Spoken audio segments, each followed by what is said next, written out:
Joining me now, Robin Wright, the reporter of that New York article. She is a contributing writer for thenewyorker.com. She's also a joint fellow at the U.S. Institute of Peace and the Woodrow Wilson Center for Scholars. Angela Rye is a CNN political commentator. She is a former executive director and general counsel to the Congressional Black Caucus. Mark Lilla is a professor of the humanities at Columbia and the author of a terrific new book, The Once and Future Liberal. And Roy Blunt, Jr. is an author, humorist, and former reporter. He spent his formative years in the American South, and that region continues to be somewhat of a muse for him. He's written book after book about it, including a biography of Robert E. Lee.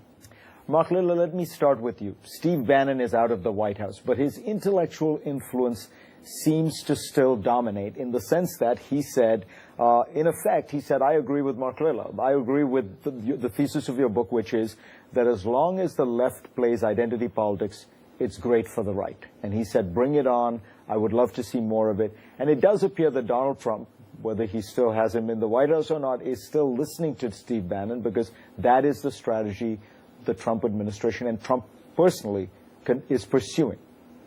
If Steve Bannon says it works for him, I'm inclined to agree with him. He's someone who knows his business.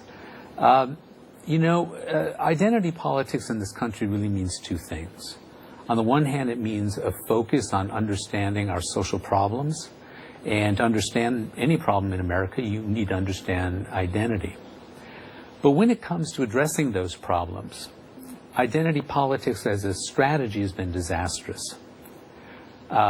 Because rather than establishing a connection between those who are affected by these problems and those who may be unaware of them or unaffected, you need to build a bridge between people. So you're saying when blacks say these are black issues, whites don't feel like they connect to them? Well, it's even worse than that, I think, in some of the more radical identity groups. They say, you must understand me and my problems, and you can't understand me because you're not me, because you don't belong to my group. And that's a terrific turnoff to people, and it's a missed opportunity to build a bridge and to see that there are certain principles and certain experiences that we share in this country. It's an opportunity to gain allies. And identity liberals just keep shooting themselves in the foot. Angela, the problem is identity politics has been played by non-liberals as well. I mean, in a sense, the right has always played with some form of identity politics, just white identity politics.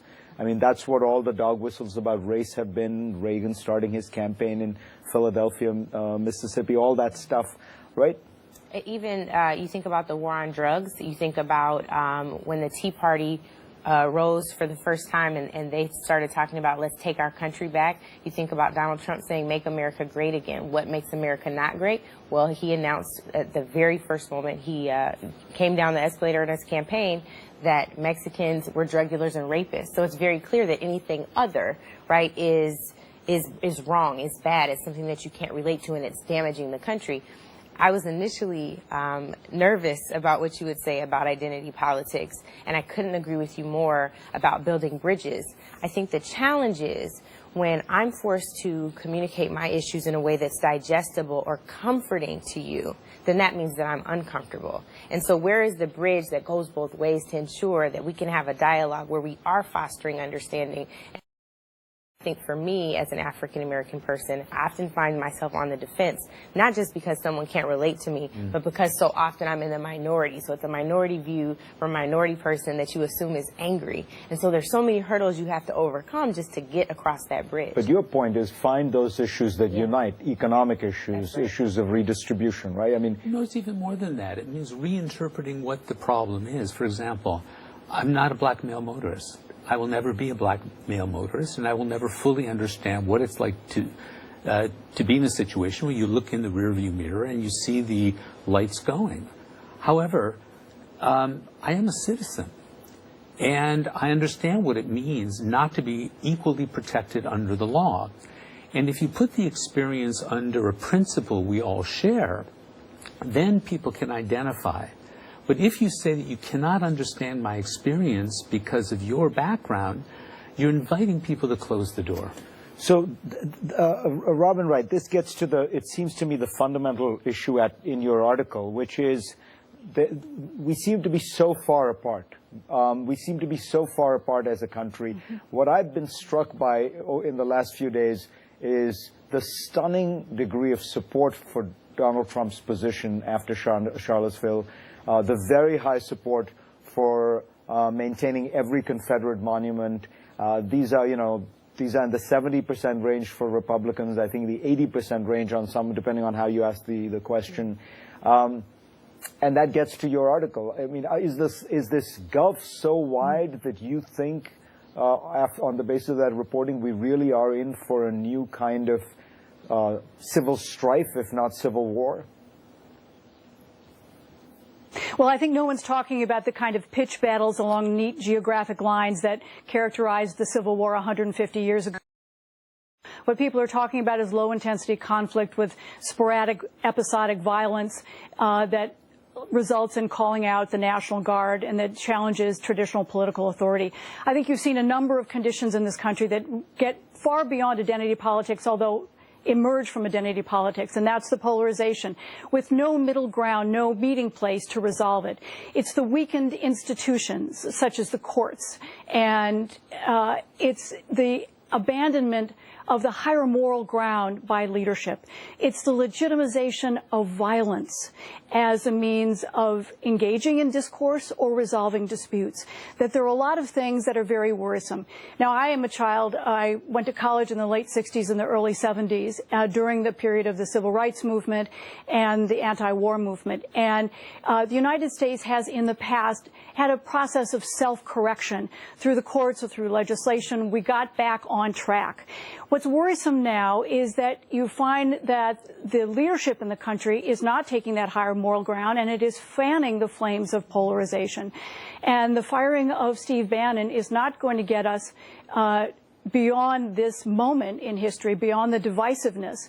The problem started long before Charlottesville, and the danger is that because of the kind of support we see by so many behind Donald Trump, that this is something that is going to be with us for quite a while. Roy, how much of this is the South? How much of this is the fact that we have never completely come to terms with it? I think about it because, when people say, well, there's some similarity to what the Germans dealt with their past. Well, the Germans dealt with their past partly because it is absolutely clear in modern German interpretation that Goebbels and Himmler and Rommel and all of the Nazi henchmen were bad, terrible, evil people. You will never find a statue to them. There is ambivalence about Robert E. Lee. Yeah, well, Robert E. Lee was a symbol. The South, and not just the South, but the whole country seemed to need somebody after the Civil War. The Civil War was a horrible, sordid carnage. It was just a horrible thing. The more you read about it, it's just disgusting, that war. So they put up statues. There's a statue in Augusta, Georgia that says, carved on it, no nation rose so white and fair, none fell so pure of crime. That's just like standing out in the corner saying, we never did anything wrong. It's embarrassing. It's ludicrous. So to me, I'd love to take those things down. And Robert E. Lee was a living statue, or a recently deceased statue, who was supposedly pure, and he never earned a demerit at West Point, and he was a much more complicated man than he was held up to be. We've got to come back, and when we come back, I want to come right back to this issue that Robin Wright raises, which is just how much political conflict